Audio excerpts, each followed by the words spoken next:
Hello, dear student. Good evening. Welcome to the class, second class of class 11th Maths. In the last class, we have studied about how to we have represent the set and what is the definition of the set.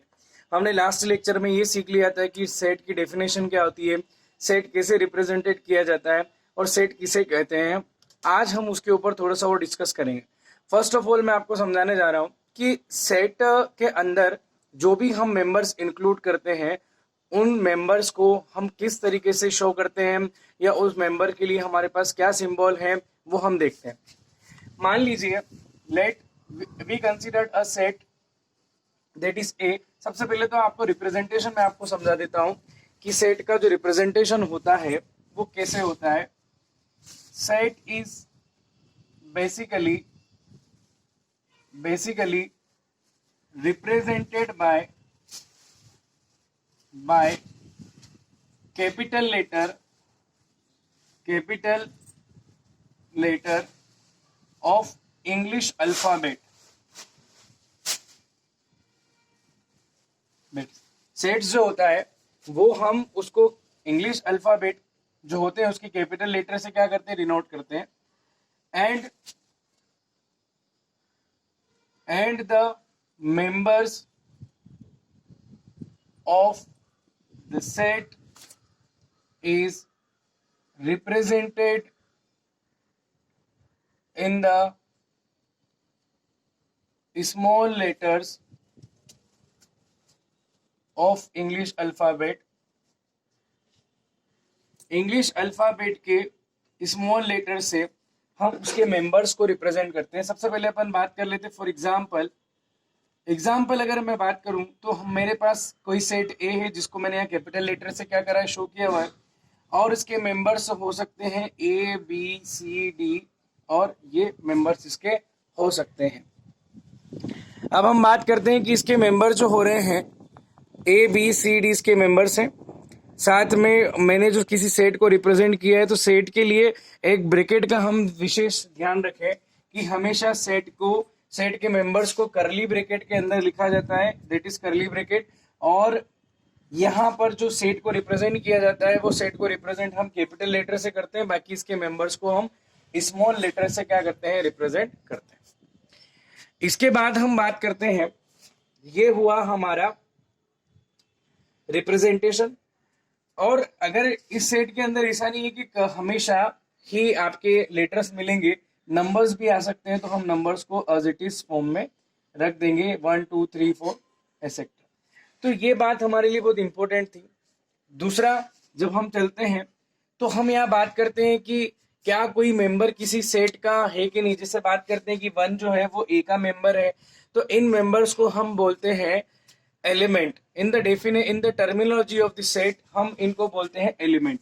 और इनको represent करने के लिए हमारे पास एक Greek symbol है जिसका नाम है एप्सिलॉन. जिसको पढ़ते हैं हम, ये सिंबल जो है एप्सिलॉन पढ़ते हैं और इस सिंबल से हम रिप्रेजेंट करते हैं. फॉर एग्जांपल जैसे देखो, one is an element. One is an element किसका एलिमेंट है, ए का. इसका नाम चेंज कर दीजिए आप, बी. फिर मैं लिखता हूं यहाँ पे बी, ठीक है. यहां हम बात करते हैं 2 is element of B, 3 is element of B. अब इसको हम पढ़ते हैं, ये इसका ओरिजिनल नेम है एप्सिलॉन, ये ग्रीक लेटर है, लेकिन यहाँ हम टर्म के फॉर्म में इसको क्या पढ़ेंगे, इज एन एलिमेंट. और एक और नाम है इसका जो मीनिंग है वो हम लेते हैं बिलोंग्स टू. इसका मतलब ये आएगा 1 belongs to B. 1 belongs to B, it means that इसका मतलब होगा कि 1 जो है वो किसका मेंबर है, बी का मेंबर है. समझ में आ रही बात. 2 किसका मेंबर है, बी का. 3 किसका मेंबर है, बी का. as सेम as अगर मैं यहाँ बात करूं A is a member of A, it means A belongs to A, B belongs to A, C belongs to A. यानी कि जो मेंबर होगा उसकी हम क्या कर देंगे, उसके बीच में लिख देंगे बिलोंग्स टू. ठीक है, बाद में आएगा उसका जो ओरिजिनल सेट जिससे वो क्या होता है, रिप्रेजेंट होता है, फिर हम उसकी बात यहाँ करेंगे. ठीक है, अब हम बात करते हैं आगे इसमें थोड़ा सा कि अगर कोई मेंबर नहीं होता है, जैसे कि मैंने लिख दिया ई बिलोंग्स टू विच सेट, तो ई बिलोंग्स टू ई कोई भी सेट यहाँ पर बिलोंग्स नहीं कर रहा है. इसका मतलब आ जाएगा ई डज नॉट बिलोंग्स टू, ई किसी भी सेट में नहीं आ रहा है और बी में, तो E does not belongs to आ जाएगा आपका, E does not belongs to, alphabet कहाँ चल रहे हैं ए में, तो E does not belongs to. ठीक है, तो इस तरीके से मैं लिख दूं फाइव, फाइव बिलोंग्स टू, तो फाइव बिलोंग्स टू हम बात करते हैं, फाइव बिलोंग्स टू आ जाएगा आपका किसका, बी से। अगर मैंने लिख दिया एट बिलोंग्स टू बी तो ये गलत हो जाएगा, क्योंकि एट जो है एलिमेंट नहीं है बी का, तो इसको हम क्या लिखेंगे, नॉट बिलोंग्स टू। तो आपने ये सीख लिया है कि सेट को हम कैसे रिप्रेजेंट करते हैं, इंग्लिश अल्फाबेट की कैपिटल लेटर से, और इसके साथ में जो भी मेंबर्स होते हैं उस सेट के, वो मेंबर्स हम कोमा लगा के लिखते हैं और उनको मेंबर्स को एलिमेंट बोलते हैं। अगर कोई एलिमेंट किसी सेट का होता है तो पर्टिकुलरली हम एक शॉर्ट साइन यूज करते हैं जिसका नाम है एप्सिलॉन, लेकिन उसका मतलब हम लिखते हैं बिलोंग्स टू, यानी कि बिलोंग्स टू का हिंदी मीनिंग होता है कि वो उसका एलिमेंट है ना। A belongs to A means A is an element of A. अब हम आगे चलते हैं, आगे बात करेंगे हम कि सेट को रिप्रेजेंट करने के कितने तरीके हैं, और साथ में हम यहाँ एक एक्सरसाइज ले रहे हैं अपनी 1 नूतन मेथ्स की, तो उसको अपन ध्यान देंगे, उसको देखिए। अब देखिए हमारे पास कुछ क्वेश्चन है। सबसे पहले फर्स्ट है एक्सरसाइज, फर्स्ट है यहाँ पूरी हो जाती है, लेकिन मैं आपको समझा देता हूँ। सबसे पहले हमारा क्वेश्चन आता है differentiate between a collection and A set. Set और कलेक्शन में क्या डिफरेंस है, तो आपको डेफिनेशन लिखनी है, एवरी वेल डिफाइंड कलेक्शन, क्योंकि मैंने कल भी बताया था कि हर एक वेल डिफाइंड कलेक्शन जो होता है, every well defined collection of object is set, हर एक वेल डिफाइंड कलेक्शन जो होगा वो क्या कहलाएगा, सेट कहलाएगा। Otherwise it will be collection only और ग्रुप ओनली। अगर वो क्या होगा, अगर उसमें वेल डिफाइंड एलिमेंट नहीं, यानी कि पता नहीं चलता है कि कौन कौन आ रहा है या नहीं आ रहा है, तो वो फिर क्या होगा, कलेक्शन ही होगा। For example a collection of a beautiful flower is not a set, क्योंकि ब्यूटीफुल फ्लावर में सबके अपने अपने पसंदीदा फ्लावर होते हैं, तो ये पता ही नहीं किया जा सकता कि किसका कौन सा फ्लावर है पसंदीदा और कौन सा उसमें शामिल किया जाएगा। ठीक है, क्वेश्चन नंबर 2 की बात करते हैं। Which of the following is a set, इनमें से कौन सा सेट है। ध्यान दीजिएगा, सबसे पहले क्या collection of past president of India, सोचिए क्या आप भूतपूर्व राष्ट्रपतियों का क्या एक बना सकते हैं, एक ग्रुप बना सकते हैं, और उसमें हमको ये पता चल सकता है कि इसमें कौन कौन शामिल होगा। पास्ट प्रेसिडेंट का, पास्ट प्रेसिडेंट का आपको क्या करना है, पास्ट प्रेसिडेंट का एक कलेक्शन तैयार करना है कि हमारे भूतपूर्व राष्ट्रपति कौन कौन, क्या आपको पता है सारे राष्ट्रपति।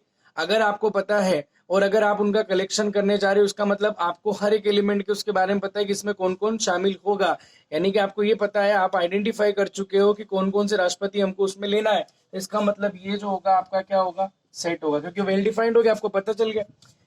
Collection of all Indian state, क्या सारे इंडियन स्टेट के बारे में आप बता सकते हो कि इंडिया के अंदर कौन कौन से स्टेट है, बिल्कुल, क्योंकि वो वेल डिफाइंड है ना, इसलिए ये हमको पता है, ये सेट होगा। सेकंड, फर्स्ट भी सेट होगा, सेकंड भी क्या होगा आपका, सेट होगा। Third, collection of great people of world, पूरी दुनिया के विश्व के महान व्यक्ति, लेकिन विश्व के महान व्यक्ति अलग अलग जो है, अलग अलग पॉइंट्स के ऊपर हम उनको स्टैंडर्डाइज कर सकते हैं, यानी कि कहने का मतलब ये है कि विश्व के महान व्यक्तियों की जो उपलब्धियां हैं वो अलग अलग प्रकार से, कोई संगीत में महान है, कोई खेल में महान है, तो इस प्रकार से ये पता नहीं चल पाएगा कि कौन से महान को हमको लेना है, इसलिए ये सेट नहीं होगा, ये केवल आपका कलेक्शन या आप इसको कह सकते हैं ग्रुप हो सकता है। ठीक है, फिर कलेक्शन ऑफ पेट एनिमल, पालतू जानवरों का, पालतू जानवर में ये भी पता नहीं किया जा सकता कौन से पालतू जानवर है। ठीक है, तो ये भी आपका क्या होगा, केवल ग्रुप होगा। ठीक है, अब आते हैं अपन collection of letters of trigonometry. Trigonometry एक शब्द है, ट्रिग्नोमेट्री शब्द के इन सभी लेटर्स का हमको क्या बनाना है, अलग अलग, इस सभी ये जितने भी लेटर आपको दिखाई दे रहे हैं उन सभी लेटर्स का अपनों क्या बनाना है, ग्रुप बनाना है।